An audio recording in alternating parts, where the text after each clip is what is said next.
So Undecember beta is out. A lot of people are playing, but I'm not one of them. So I decided to hop into some of this gameplay that I found and give you my reaction, my thoughts on it, and compare it to Diablo Immortal. Just really see what this is all about.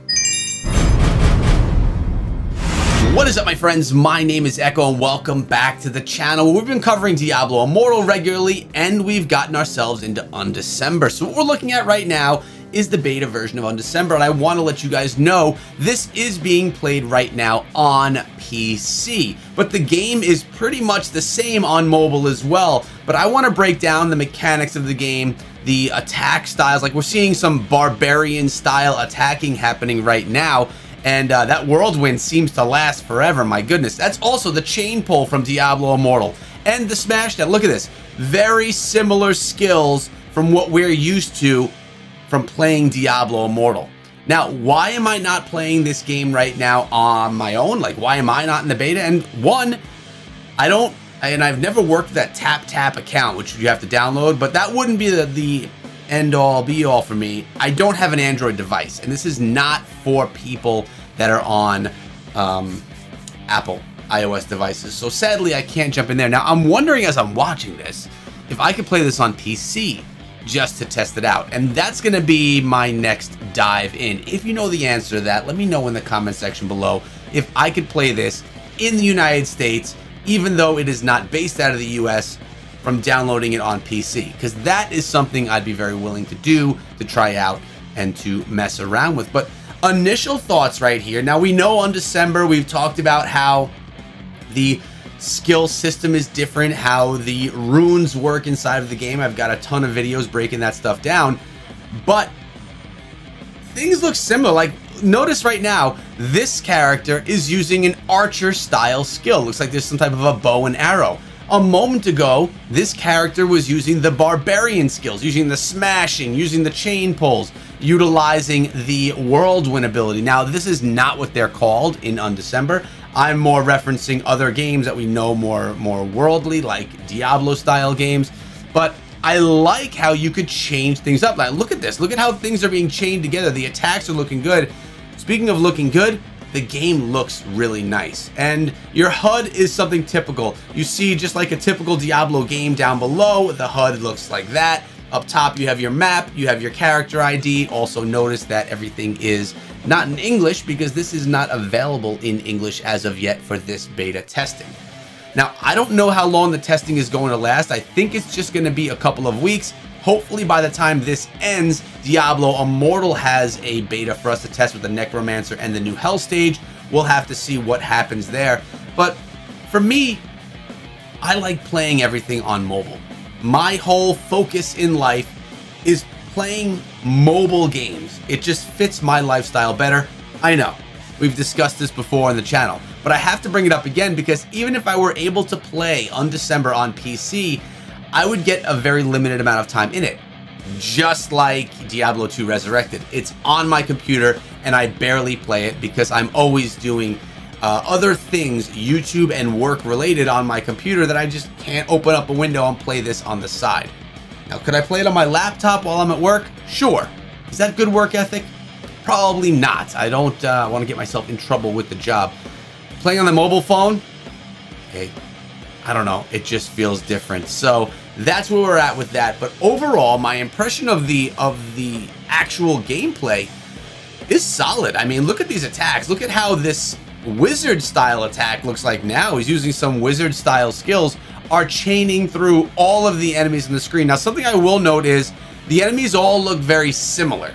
Everything is very grayed out, very silvery, not a ton of color in this besides in the attacks themselves. Now, that could very well just be this stage. Not complaining by any means, just making an observation that the game sees a little bit subdued in color from what we're used to inside of Diablo Immortal. But it looks like this is kind of a boss fight right there, and it looks like the attacker was victorious. But I know there's some footage of like building classes, so let's go take a look at that.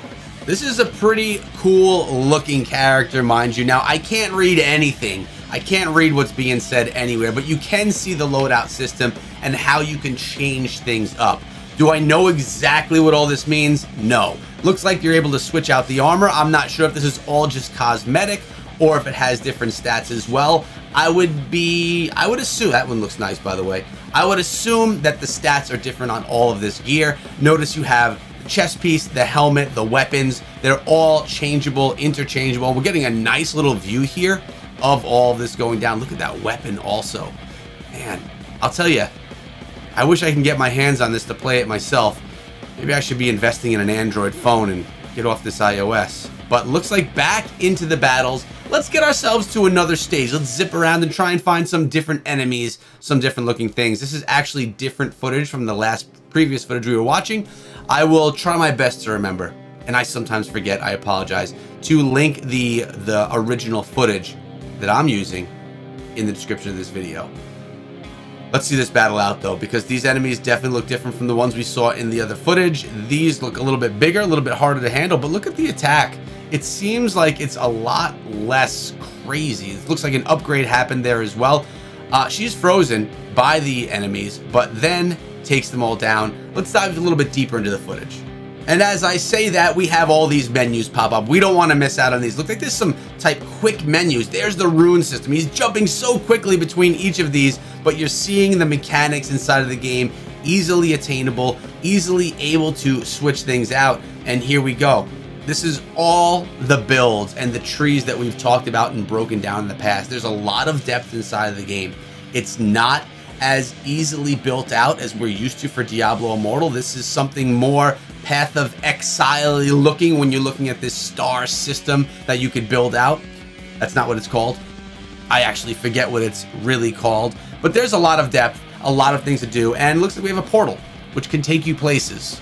And as I mentioned, we are watching PC gameplay right now, although the mobile gameplay is going to be the same, besides having the buttons right behind where my cam would be and the controller over there on the left hand side. Looks like a little attack is going on right now versus these beasts and a bunch of spiders, which I'm not a fan of. Again, coloring that we're seeing here is pretty subdued. Lots of beige and brown and gray. Nothing really bright, nothing really colorful, except for some of the skill abilities that we see happening from time to time. Now, the fire is really nice and colorful. The graphics are really good in my opinion. Are they groundbreaking graphics? I'd have to go and say no, but they are very good, on par with other competitors. And there we go. That is your satchel. That is your backpack to carry around whatever it is you're carrying and manage those equipments and items. All right, it looks like we got to a stage here that has a little bit more of a green tint to it, just trying to see the look and the color of everything that we're looking at right now. And it definitely has changed. Look at the slime and the goo and the ooze. It has that nice green color. So the engine definitely has the ability to bring out different colors. And as we saw in some of the trailers, there was some scenes that had the snow and the blue and the white. And then there was some scenes that had the red and the black that really looked nice and that really popped. So I think that many of the different stages that we're going to be seeing here, well, I think they all have their different color tones to them. And I guess so far what we're seeing, maybe the earlier stages in the game have those more dulled out, less colorful, less bright tones to them. Look at the map being overlaid over the gameplay as well. I like that. Not sure if that's going to be a feature on mobile. That may possibly be a PC exclusive feature. Looks like there's some scorpions there. That's kind of cool. But remember, they did say in the interview, and I did post an interview the other... Would you mind popping up that interview? All right, my editor's got you covered. He's going to pop the interview up on the screen. Check that interview out, answering a lot of questions about Undecember. And the video, I got to give credit to the editor. It took a lot of work to put that one together, so it's worth you watching. It's going to answer a lot of questions for you. Looks like we got a boss battle. So this is great. This is a perfect thing right now to be part of. This is, you know, end game or end game of this level. It's just a boss battle, guys. What am I talking about? We're looking at a boss battle, and that's going to be cool to see. Now, notice the barbarian skill was being used there, and I'm trying to see if there's all barbarian style skills or if this player has built out skills that also incorporate archer and wizard. Looks like there's some wizard skills too. This is what I've been talking about, how you're going to be able to create builds that aren't exclusive to a certain class that we're used to. Being able to modify barbarian skills, archer skills, and wizard skills all into the same character is awesome. And remember, you're not going to have to make multiple characters. One character unlock all of the skill and all the gear, and then you're gonna be able to build out whatever you want. And remember, in that interview that I told you to just go watch, they did say that they were going to make the mobile version and the PC version a tiny bit different so that it works best for the PC and so that it works best for the mobile, and for them to work together through cross-play. So there's gonna be a little bit of modifications, a little bit of differences between each, probably how menus work and how some of the control systems work. And finally, some red enemies. There we go. And that's a good point for us to sum it up. The game looks great. I gotta look into getting it on PC just so I could try it out myself. Let me know what you guys think. Have you been inside of the beta? Have you tested it? What can you compare it to? From what I'm hearing, this game compares better to Path of Exile than to Diablo. So Path of Exile always was a little bit hardcore and deep, right? I was always more into just diving into it and smashing stuff than the intricacies that come along with Path of Exile. With that being said, the game is 100% crazy popular, free to play, and has a massive following. So I would be happy if Undecember were either like Diablo Immortal, Diablo 3, maybe what Diablo 4 is going to be, or Path of Exile. You mix any of those together and you have yourself a solid gaming experience. I can't wait to try this out. Let me know your thoughts on it below. And remember, guys, that I'll be back with more Diablo Immortal and Undecember videos for you guys to check out and watch. So make sure you subscribe and ring the bell if you enjoyed yourself today with me. And if you liked what you were hearing, all of the music is from my side company, Getaway Music Entertainment, where my friend Peter and I are bringing you regular music of all different genres, all copyright free for you to listen to on Spotify. There's a YouTube channel too, although that's not our focus. Spotify is where it's at. Links are down below. Go check it out, give it a follow, and let me know down below what you think of the music. You could use it in live streams, in videos that you create, or just to chill, relax, and vibe out. Hope you guys enjoy the music, and I hope you enjoyed today's video. Have a great day, and be good.